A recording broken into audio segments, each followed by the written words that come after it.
नमस्कार, मैं हूं श्रवण यादव। आप देख रहे हैं न्यूज़ शॉट।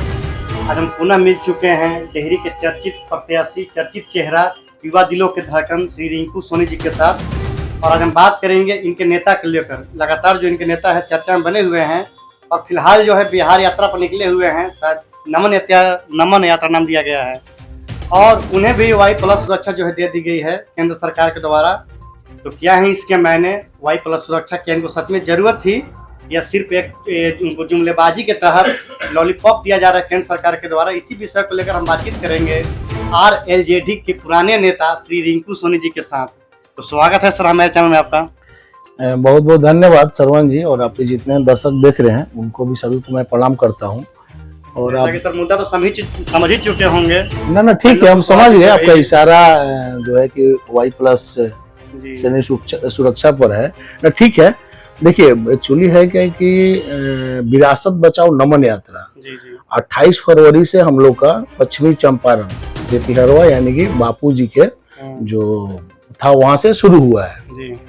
तो ठीक है, आप देखे भी होंगे कि जो यात्रा शुरू हुआ तो हम लोग उतना उम्मीद भी नहीं किए थे। उस यात्रा में 8 दिन हम भी नेता के साथ लगातार रहे हैं, ठीक है जी। तो उसमें हम लोग उतना जितना लोगों के अंदर उत्साह था, मतलब मान के चलिए कि एक जिस रास्ते से हम लोग गुजरते थे, ऐसा कोई एक गांव नहीं था, एक ऐसा कोई चौक चौराहा नहीं था जो लोगों माला फूल लेके नहीं खड़े थे नेता के स्वागत के लिए। तो उससे देखिए समझ में आता है कि नेता के प्रति बिहार के लोगों के अंदर क्या मतलब कि उनके क्या नेता के लिए क्या उनके लिए मतलब ये सोच लोग है और क्या उम्मीद रखे हैं लोग। तो ये था, तो उसके देखते हुए, और IB का रिपोर्ट भी है, IB का रिपोर्ट मान लीजिए ऐसा गया होगा तो नेता की सुरक्षा में जो महागठबंधन से अलग हो रहे सर, उनका ही क्यों रिपोर्ट खराब जा रहा है IB द्वारा? अब ये तो मान लीजिए, अब वो तो विषय भाई वो संस्था का है, उसमें हम कैसे कह सकते हैं कि उन्हीं वो तो जो संस्था है वो ना मतलब उसको ये बताएंगे क्या है। लगातार सर ये जो है जनसंपर्क कर रहे हैं नमन यात्रा के तहत, और कहीं ना कहीं सर जो अदर पार्टियां हैं ये आरोप लगाना चालू कर दिए हैं कि NDA के तहत इनको फंडिंग किया जा रहा है डोर टू डोर इन्हें अपने समाज में जोड़ने के लिए, ताकि जो 2024 है उसे अपने हैंड में पुनः लिया जा सके। ना ठीक है, आप इस बात को कह रहे हैं ठीक है। 18 तारीख को अब्दुल करीम अंसारी जी का यहाँ पर कार्यक्रम लगा हुआ है रोहतास जिले के मतलब डेहरी ऑन सोन में। तो चूंकि उस यात्रा में चूंकि आप उसमें नहीं थे तो इस बात को आप कह रहे हैं, चाहे और भी लोग जो हैं कह रहे हैं, लेकिन इस जिला में जो कार्यक्रम होने वाला है वो तो चेहरा दिखेगा ना। जो लोकल आप भी यहाँ के रहने वाले हैं, मान लीजिए बारून है तो बस सोन पार के रहने वाले हैं, तो चेहरा से मालूम पड़ जाएगा ना कि ये भाजपा के फंडिंग है या जो गांव के या शहर के लोग हैं, स्थानीय लोग हैं या बाहरी लोग पैसा देकर बुलाया गया है। वो तो कार्यक्रम में जो आपका चेहरा दिखेगा उससे मालूम पड़ जाएगा। आप 18 तारीख को देखिएगा, आपको भी हम स्वागत करते हैं उस कार्यक्रम में। आदरणीय नेता सड़क से सदन तक, उस समय केंद्रीय मंत्री थे, केंद्रीय मंत्री रहते हुए भी सड़क से सदन तक उन्होंने संघर्ष किया था और उन्होंने आवाज उठाने का काम किया था। अब आप बोल रहे हैं कि उनसे जो है कि मिल गए, तो देखिए वैसा उस समय राजनीतिक एक ये हुआ था क्योंकि जो 2020 का जो चुनाव हुआ था, तो चुनाव में सही बात है नेता एक अलग दल बनाए थे और मान लीजिए मुख्यमंत्री जी भी कमजोर हुए, जो कहाँ सैकड़ों से ऊपर सीट रहती थी और सीधे एकदम आगे नीचे।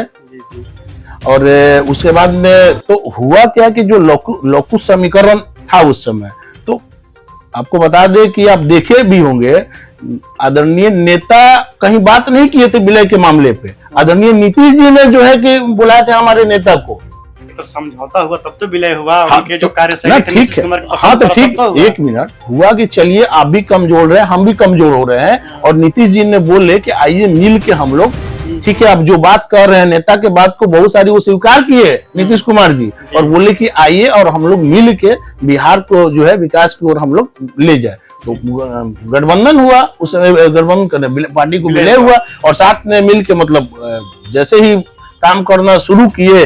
लेकिन जो जनता दल यूनाइटेड में कुछ लोग जो है 4-5 लोग जो हैं, वो समझ लीजिए कि उनको जब ये गए काम करने के लिए, और नेता का एक अलग मतलब समझ लीजिए कि सोच है और एक कार्य करने के लिए अलग इनका मतलब ये है, तो उन लोग को नहीं पसंद पड़ा। यानी कि कह लीजिए वो 4-5 लोग को जो नीतीश जी से कराना चाह रहे थे वो नहीं होते दिख रहा था, इसलिए अब वो षड्यंत्र लोग रचे आज जिला में कुशवाहा महासभा भवन में बैठक था हम लोग का।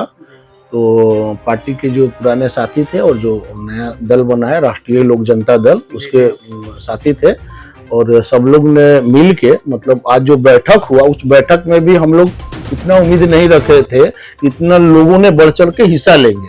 तो समझ लीजिए कि आपको बता दें कि लमसम जो काफिला होगा रोहतास जिला जब इन करेंगे औरंगाबाद जिला से वो होकर नासरीगंज आएंगे दाऊनगर होते हुए, आपको बता दें कि मान के चलिए कि 300 के लमसम काफिले रहेंगे, मतलब गाड़ियों के काफिला जो है 300 रहेंगे और जगह जगह लोग स्वागत करेंगे। और डिहरी में भी अब्दुल कईम अंसारी जी का चित्र पर जो है कि पुष्पांजलि कर नमन करेंगे, उन पर पुष्पांजलि करेंगे। हाँ, डिहरी में टाइमिंग दोपहर के आपको 2 बजे के लमसम यहाँ टाइमिंग है। जो आपके दर्शक है सर, जो आपके चाहने वाले हैं, उनसे कुछ अनुरोध करना चाह रहे हैं? हाँ बिल्कुल, हम पूरे रोहतास जिला के सभी साथियों से और जितने दर्शक देख रहे हैं उनसे हम आग्रह करेंगे कि उपेंद्र कुशवाहा जी हम लोग के बीच में 18 तारीख को अब्दुल कईम अंसारी नगर भवन में आने वाले हैं। आप सभी से आग्रह है कि आइए और उनको बातों से लाभान्वित हुई और लाभ उठाइए उनकी बातों सुनकर।